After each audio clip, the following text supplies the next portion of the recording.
Hey, thanks for joining me. Batman issue 500, Nightfall Part 19?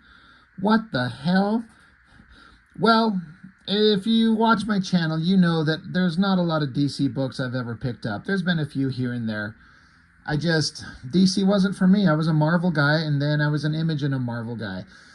And DC, just, they never had anything that I really wanted that often. And if I did get it, it was always because of the art, not the characters. And then if I was lucky, in some cases, I ended up really liking the book. There's some stuff out there that I've collected that I've enjoyed. I love the Batman character. I'm on board with everybody else. You know, Batman's awesome. But like the things about Batman that I really like is it's like just the basic premise of the character. You know, the kid who was orphaned, and the vengeance, and a warrior of the night, and the rich billionaire, and the gadgets and the costumes, and all the things like you see in the movies. I like all that type of stuff, but there's very few Batman comics that I give a shit about. It's one of those things, especially now, where like there's so much extended lore, and the Bat family with how many Robins and Nightwings and Gordons and Pennyworths and just all these different things. Like I don't know, and I don't want to try and pick up an issue of Batman anymore, not knowing the backstory of it. Now, you could apply that same kind of logic to like the X-Men, and it is 100% true. But when I was a kid, I just started picking up X-Men in the middle of the run and was just able to kind of get into it. Now, you could say I could have done the same thing with Batman, but the thing is for me, it's so much about the artwork, and just it's DC very rarely had artists that just blew me away. They were always competent, very sound, very respected guys, but it's just kind of a matter of timing and exposure as a kid. And like I've talked about before, when I was younger, my older brother and I, we'd start collecting comics, and we collected some Superman and Batmans, but we just naturally gravitated towards the X-Men, the Spider-Man, the Captain America, that type of stuff, and we just stuck with it. But back in the whatever 90s, early 90s, when this was going on, you of course you had to hear about the Nightfall thing. They killed Superman, so I guess the next biggest thing they could do is they didn't kill Batman, but they broke his back and had a 19-part, I think this is the final part, 19-part storyline crossover. Oh, hell no, am I not collecting 19 parts of a story, as I understand it, spread across several Batman titles. No way, no how, no thank you. The only way I could have done that, have been interested in it, is if the artists drawing it were really good. And that's where we get into this book, and it's just, I can't remember. I think I was going to say stole it from a person. I didn't actually steal it. Like, they let me borrow it, and then they never asked for it back because they knew I liked comics. And like, yeah, borrow it, just get it back to me whenever. And then they never, ever asked for it back, and so I never gave it to them. I never would have picked this up on my own, but I was kind of interested. One, you got Joe Quesada on the cover, and I'm into Joe Quesada. I've actually got this right here that I'm going to go over sometime soon. Sword of Azrael, Joe Quesada, Kevin Nolan inks. I'm not into the DC comics, and these characters I just don't know, so I could not get into the story. But artistically, with Joe Quesada, you got me. Especially this older style that he would draw in. So you get this awesome cover. Joe Quesada cover, of course, Kevin Nolan again. And Kevin Nolan will obliterate anything that's identifying you and turn it into him in an instant.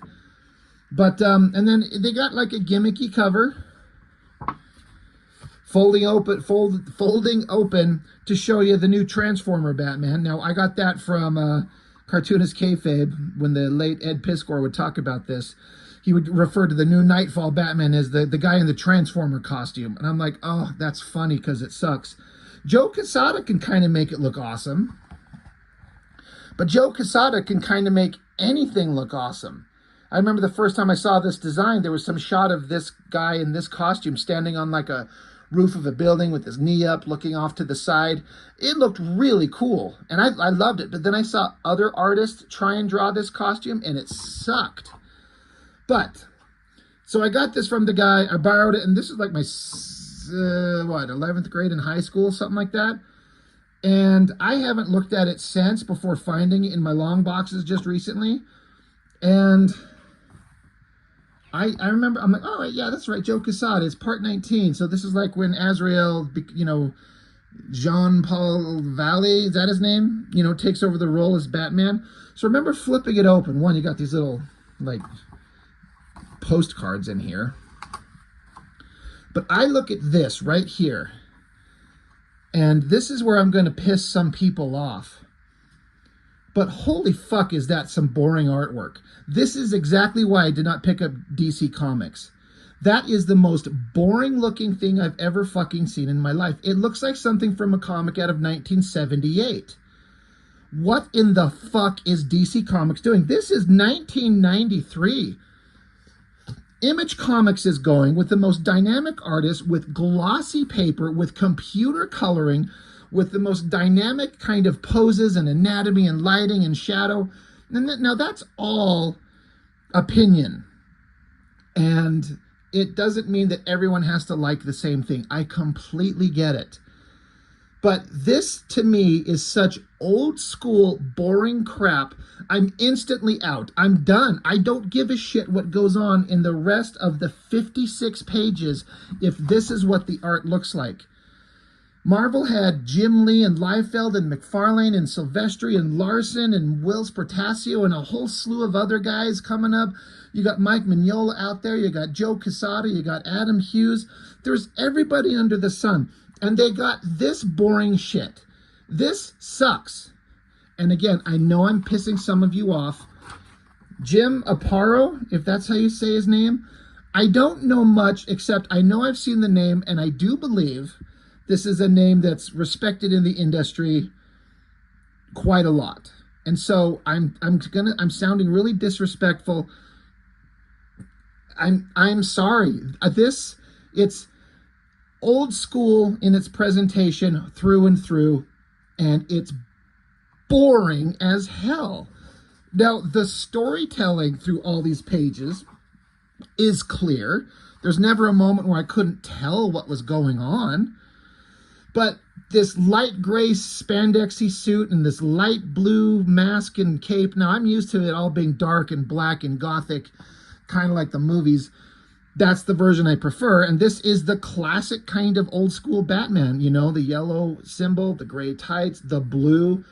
But for a guy who runs around in shadows, it just makes more sense to be like a black outfit. But again, I get that this is kind of what the design looked like, and there's something to be said for respecting the classic versions of the characters. I 100% get that. But again, Jim Aparo, and then Terry Austin on inks. Now, I've been a big fan of Terry Austin on John Byrne, big time. But this is 1993. I go back and look through the classic X-Men issues. I've done all the ones that I collected as a younger kid, and I keep them sitting right next to my desk. I'm actually trying to flip through some of my books right here to grab them. But these are classic X-Men, so these are reprints. But the original works in these books were done in like somewhere in the late 70s, early 80s. I still look through these. In terms of what I'm getting at is older style art still looking good. Now again, this is just my personal opinion. And again, these are all, that's John Byrne, but all these are Steve Lytle kind of new covers. But the artwork in all of these books, these classic X-Men books by John Byrne and Terry Austin, is so unbelievably good. And it's like 10 years older than this. And it still looks dynamic and interesting and competent and beautiful, and I'm still wowed by it. And this shit done in 1993 with the explosion of the Image guys, there is no way in the hell I'd pick this book up based on the art alone. And so I just don't get it. So this is Jim Aparo, pages 1 through 28. And then you get Mike Manley, pages 29 through 56. Mike Manley, I do like. I think he did. I think he drew Darkhawk, and I reviewed issue 1, maybe 2, quite a while ago because that's all I can find right now. I like him a little bit better. And to be fair, as I flip through this just before doing the video here, the artwork gets a little bit better from this guy. But as a starting point, the storytelling's clear, but it's so boring. All of this stuff looks like cheesy stuff for children. Like this is what 10-year-olds back in 1975 were reading. And these are the 90s. The 90s are just taking off. And so it's trying to go in this dark, gritty kind of version of Batman. They're trying to keep up with the times, it seems. Breaking Batman's back. He's shooting batarangs into him. But this is just, I know I'm 10 minutes into this, and I've just sat here and gone, this shit is boring. And I'm sorry. No disrespect to the man. I understand somewhat of the legacy. I don't know much about Jim Aparo as an artist. But this stuff is just the worst. It's not the worst. There's zero excitement. And again, as a guy, if I'm pulling books off the shelf, I pick up X-Force, I'm flipping through that. Yeah, I'm taking that. I pick up X-Men, whether it's Jim Lee or Andy Kubert or whoever. Yeah, I'm taking that. You give me an Amazing Spider-Man with McFarlane or Larson based on artwork. Yeah, I'm taking this. I pick up Batman and I flip through and I see this. Goes right back on the shelf and I'm moving on. But that's me. Maybe I'm stupid. But so Batman, he's dangling. Now, this is not Bruce Wayne. Bruce Wayne's already had his back broken. So now he's taking, this is that Azrael guy in the Batman costume. So he's got the big Transformer gloves, wherever those came from. Trying to get away from Bane. Shooting batarangs at him. He's falling. He's got his little cable grip thing. Slamming into the wall, trying to break his fall. So he slams into the wall, kicks off with his foot, tuck and roll into a cannonball, and fucking face plants into a pool of water. Like, that is so embarrassing. I don't know if that's supposed to be the point of the story, that this Azrael guy, like, he's kind of a badass warrior as I understand it, but he fucking looks like a clown face planting in water like this. I know that you can argue that they're trying to make him more human and that there's human failings. That's fair. But it's just kind of embarrassingly stupid. But old school boring. I am so not invested in this. Bane kicks open some glass and takes off running. He looks like an absolute chucklehead. Batman jumps up. His legs hurt. His arms hurt. His Transformer gloves. You wonder how he can, hold his maybe broken arm with razor sharp claw fingers.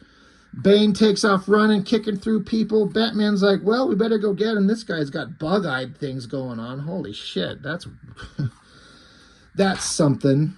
So Bane tears off through the crowd. Batman says, you fucking security guards suck. Don't worry, I'll find him. Okay, and then there's some subplots going on with the extended Batman characters that I don't know anything about, so I can't address it in a story point. But it's Tim Drake, I guess. So the current Robin, I believe. Correct me if I'm wrong. And then I'm just back into, like, this is just so boring. This is so uninteresting. So the only parts of it I found kind of vaguely interesting is understanding the legacy of Batman and having the current Robin who's got a history and a very strong kind of sense of loyalty to Bruce Wayne. Again, this is Tim Drake, right? And there's some new punk that Bruce Wayne has assigned to the role of Batman. I haven't read any of these crossovers. I don't know. I would assume that Bruce Wayne chose to do that because he knew that this Azrael guy has the drive and anger and rage and ambition to take down a guy like Bane in a way that no one else could. If I had to guess. I don't know. I haven't read these stories. And it does get into Tim Drake here not being a fan of this guy, but trying to be respectful of Bruce Wayne's decisions. He's talking how what you're doing isn't right. The Batman isn't as brutal as you are. What about basic decency? And Azrael says, I'll preserve decency, but I'll preserve decency, but I don't need it, and I won't necessarily use it. So they're just having kind of a philosophical back and forth, and, you know, Azrael guy is just this big, angry, tough guy, and, you know, Robin's not particularly a fan. They're not getting along. Of course they wouldn't. That's the point. There's got to be conflict, because you know goddamn well this guy's not going to stay Batman for very long. Of course he's not. And so the artwork's got a little bit more interesting. There's some weird, like, crayon-looking lines, and these lines going up and down. I can't say that I'm a fan of it at all. But it's, again, it's all very clear. There's all kind of perspective and drawing people in human clothes that look good. It's all classic, but it's all old school in its presentation. And, you know, you can love it, but as a kid, I was just not having it, not interested. So Azrael guy's in the Batcave, and he's basically building his new Transformer Batman costume. And he knocks out the security camera so he can do it in private. So he keeps building. An extended story going on. I don't know who the bald guy is. I'm like, is this Luthor? But there's no reason he'd be there. I don't know who the characters are because I don't read these things. I don't know. This scene I kind of liked. It's Dick Grayson, Nightwing, having a conversation with, you know, the current Robin about, you know, Bruce is out of danger. And he's like, well, how did you know? So I guess Batman hasn't told his extended Bat family, and Nightwing found out from Oracle. And, you know, Robin's like, well, Bruce figured to keep it a secret. And so Dick Grayson's like, even from me? So Robin's like, it's been kind of crazy. So Dick Grayson's like, well, I'll let Bruce tell me about it. And so Nightwing's like, well, Batman's been in the news a lot. And Robin's like, yeah, it's not him. It's not Bruce. He's out of danger, but he's in a wheelchair. And he asked someone to fill in for him. So this is interesting. I like that Dick Grayson's like, he's the original Robin. And he's like, Bruce didn't ask me to fill in as Batman for him? You let Azrael do it? He's like, he didn't ask me. And Robin says, would you have accepted? And so Nightwing says, if he needed me. So Robin says, all right, but would you have wanted to accept it? And he says, no. And so Robin says, and he knew that, Nightwing. He said you've become your own man beyond his shadow. So Nightwing's like, so we asked this new guy, this Jean-Paul Valley, a guy with less history. And Robin says, and experience. So Nightwing says, sounds like neither one of us is too happy about it. What's your excuse? And Robin says, turns out the new Batman isn't big on Robins. Maybe he doesn't need a Robin. He's a lot more gung-ho. So I kind of appreciate the conversation. Like, this is a conversation that would need to be had about the original Robin. If Batman needs to step aside because of injury, the first person he should ask should be the original Robin, you would think. And Batman did not. And so he sounds like he's a little bit pissed off, but also not, because he's his own guy now. So it was a good conversation. I appreciated it. They get into some of the history of what's going on, and stupid Bane is freaking out. He's getting his poison. I don't understand exactly how it's a chemical. He injects it. It makes him super strong. He can't feel pain. That's how he's so undefeatable. Bruce Wayne continues talking with Alfred. He's got a super robotic, wheelchair. That was kind of interesting. But as it continues, Bane is running around killing people, being a badass. Robin comes along in the Batcave and sees some plans for what would be the new Batman costume that I guess Azrael can throw together. He can fabricate metal and technology and finishes and paints and everything in a matter of hours. Sure, why not? It's a comic book. He's like, you've got to be kidding. So this is the end of the first artist, Jim Aparo, and then this is Mike Manley. It's a little bit more dynamic and interesting, and I like it a little bit more. But I guess another thing I should point out is I've talked a lot about old comics being on old newsprint and these old school flat colors, and how in some places, like those old classic X-Men, they look so good still. But there's also times when it just looks kind of dull and lifeless. And I think this stuff looks dull and lifeless. You would think for their Batman book, their massive crossover, their introduction of a new Batman and a new costume, they could spring for fucking glossy paper and amazing high quality, like new age computer coloring. Now, it might not look good, you know, after some time. You might look kind of garish and over the top, but you think they would spring for making their books look modern and new. And it feels like DC Comics was always behind the curve.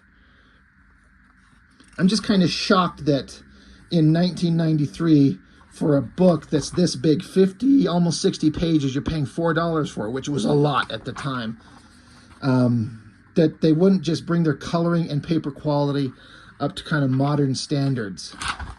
But now Azrael Batman zipping around, Transformer Batman, he's got to run into Bane. They got to have their final confrontation.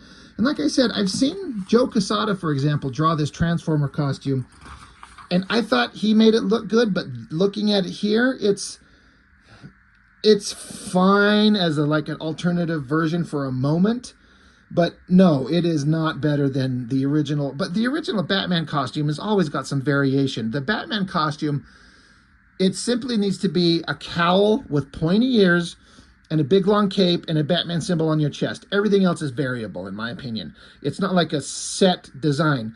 Unlike, in my opinion, Superman, the classic, like Christopher Reeve version. Blue tights, red underwear, red cape, the symbol on his chest. That is the only Superman costume that I think is the classic defining Superman costume. Same thing with Spider-Man. There can be variations, but you always come back to the original. Batman, on the other hand, because he's all about shadows and darkness, again, if you've got a cape, a mask with pointy ears, and the bat symbol, everything else can vary. But Transformer costume, you know, yeah, I mean, we obviously, like I said, we know we're going back to the original Bruce Wayne eventually. This is not going to stick.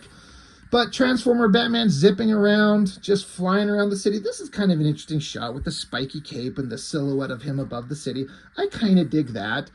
These are kind of cool. And part of me feels like I'd like this better if it was in black and white. I say that a lot. If the coloring's not just really complementing it, in my opinion, personally, remove the color and it'll just look better. But after how many fucking pages of Batman, new 1, 2, 3, 4, 5, 6 pages of him just zipping around the city and just text of him just inner monologuing, he finally gets up and shoots a flashlight down on the ground with his bat symbol. The cops can see it. And Bane shows up. Boom, there he is. All right, now we're going to fight. So Bane comes down, smashing things. The cops are like, get your sniper rifles out. Maybe we should shoot them both. But now we're going to have the fight between new Batman and Bane. And we know where this is going to go. We know Bane's going to lose, but how does it go? This is kind of an awesome shot with Bane's mask and his big muscular arm taking some batarangs to the forearm. That's pretty good. The kick to the face is cool. Slashing around. You know what's... Again, I get it. It's a comic. But there's this part here where stupid Azrael pieces it together that if you chop the tubes at the back of his neck, that it disrupts whatever his power set is and weakens him. I'm like, couldn't anybody figure this out, or at least as a possibility? When you've got like exposed tubes and you're losing a fight to this guy and you're desperate, fucking cut the tubes. And you could argue that Batman would have figured that out, although I understand Batman, when he got his back broke, he had just gone through this gauntlet of facing all his villains, and he was weak and tired and broken, and then had to face Bane in that state when Bane was at his peak. So that's how he got his back broken. I get it. That it's actually they really had to go to a lot of lengths to explain how Bruce Wayne would lose to Bane. But, you know, they keep fighting, and they're getting the shit punched out of each other. Batman, Azrael, shines the flashlight in his face. And then at some part here, yeah, he chops the cables in the back of his neck. And it's like, oh, he has found Bane's weakness, dependence on poison. Without it, the demon loses his fangs. So, well, no shit. That should be the first thing you'd do. Anyway, they keep fighting, keep shooting batarangs into him. That's a pretty good shot. I mean, to give the artists credit for sure. Lots of cool backgrounds and proper perspective and details. Like this guy, Mike Manley, can really draw. And it's a little bit more dynamic and interesting than the pages at the beginning. But they keep chasing each other around. They get onto a train. He hooks onto it, zips around, and gets pulled away. And they get up to the front of the train. I guess they throw the conductor out, so that guy's probably dead. So Batman, Bane facing off in the front of the train, tackling each other. There was an element to this that kind of felt like out of the first Batman Begins, where they're on the train at the end, where it's Batman and Ra's al Ghul. It just all kind of felt kind of similar to that. I wonder if this kind of factored into kind of their ideas at all. Robin's showing up to join the fight. I like the kind of lighting and coloring in this darkened scene where the power's out on the train. That's all kind of cool looking. Robin uses some tube of acid explosive something to explode and separate the cars from the one with Batman and Bane in it, so they're saved. So now there's this runaway car on these elevated train tracks zipping down the line there, which again, it feels like it's straight out of that first Batman Begins movie. And I don't mean that as a negative. And then the train derails and goes flying off into a wall. That's kind of a good shot with the lighting. That's cool. Slams into the wall. Batman kicks him in the face, drops him down. And now it comes to Bane's basically beaten. And Azrael Batman, Transformer Batman's got him. And so now it's going to be, is Azrael going to kill Bane? Because he said that he needs to. He should. We should end this. But everyone's watching. Robin's watching. Commissioner Gordon's watching. He should, but he doesn't. He stops. Bane's begging for him to kill him. He says, no, you're broken, Bane. Blackgate Prison can hold the pieces. And Robin's secretly like, oh, thank God. You know, he didn't violate the honor that is the name Batman. So then Robin jumps down there and he says, I don't like the way you do things, but you do get things done. And you didn't give in the end. That makes me wrong about one thing. You have earned it. Earned the right, earned the costume, new or old, and I guess you are the Batman. So Transformer Batman jumps off into the sky and says, thanks, kid, till all are one. And so that's Azrael Batman taking over for a while. So, again, the artwork in the tail end of this got a lot better. But this stuff at the beginning is so, I shouldn't talk about it anymore. I already got into it too much, and I'm sure I'm going to hear about it in the comments. I'm putting this book right back down. I would never pick this up based on the artwork, considering what was available at the time from Marvel and Image. It's absolutely no comparison. Now, you could say, well, it's a better story. That's everyone's argument against when people talk about the dynamic, interesting art in Marvel and or Image Comics, is that the stories were better. Probably true in some cases, but is part 19 of Nightfall and this amazing story? If you were a big Batman fan and you followed this entire story, I can see it being something that you would really like. Like, I'm going through the X-Men Executioner song, and it's a 12-part storyline spread across, it's 4 titles. It's Uncanny X-Men, X-Men New, or X-Force, and X-Factor, 3 issues each. And so it's kind of the same concept of this multi-part crossovers that requires you to pick up multiple books. But I was into the X-Men, and to be fair, the artwork in those books was fucking spectacular. This is not. This is not spectacular in my opinion. So, light me up in the comments. I understand. I don't mean to disrespect my elders and the great works of the creators that came before, but considering the era, the year, the time, the materials that were available, I just feel like they could have done better. It wasn't for me, but it is what it is. So Batman, I like the Batman character. I love a good Joe Quesada cover, but yeah, I wasn't into this at all. Anyway, that's all I've got for now. Thank you for watching. I appreciate it. I will see you next time.